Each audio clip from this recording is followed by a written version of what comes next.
شامی کا باپ بساتی تھا۔ بازار میں اس کی چھوٹی سی دکان تھی۔ وہ دکان پر بیٹھا رک رک کر کھانس رہا تھا۔ شامی پہنچا تو باپ نے صرف تیکھی نظروں سے دیکھا مگر کوئی بات نہیں کی۔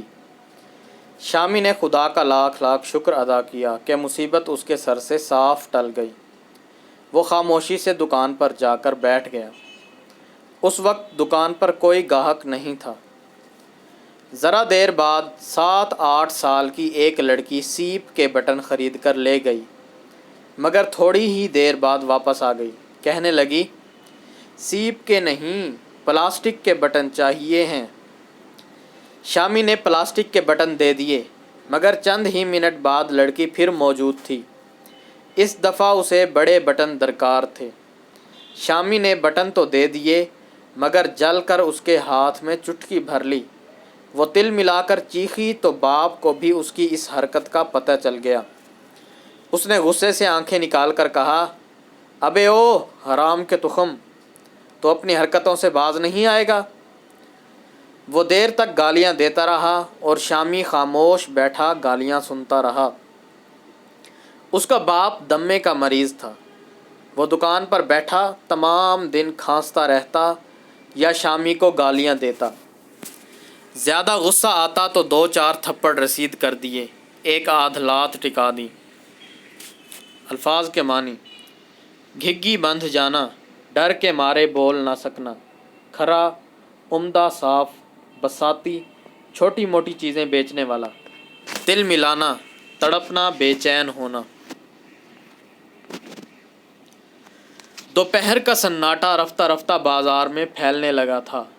گاہکوں کی آمد و رفت کم ہو گئی تھی۔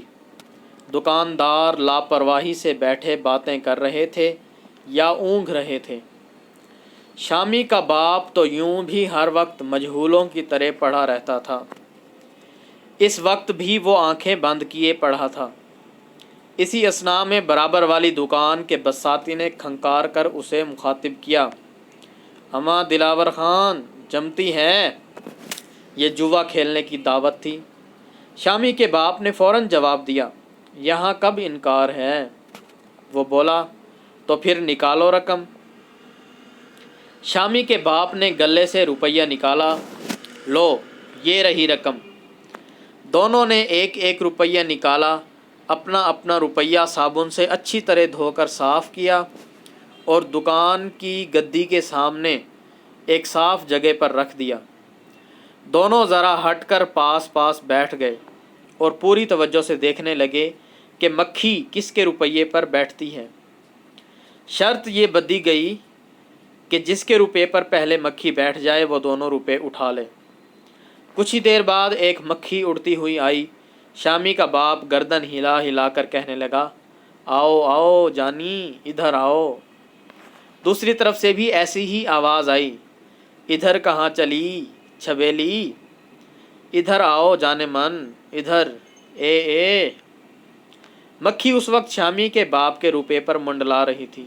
وہ مسکراتے ہوئے گویا ہوا، وہ آئی شیخ جی، آج تو دونوں روپے اپنی جیب میں گئے۔ شیخ جی نے فوراً کہا، ذرا تیل دیکھو، تیل کی دھار۔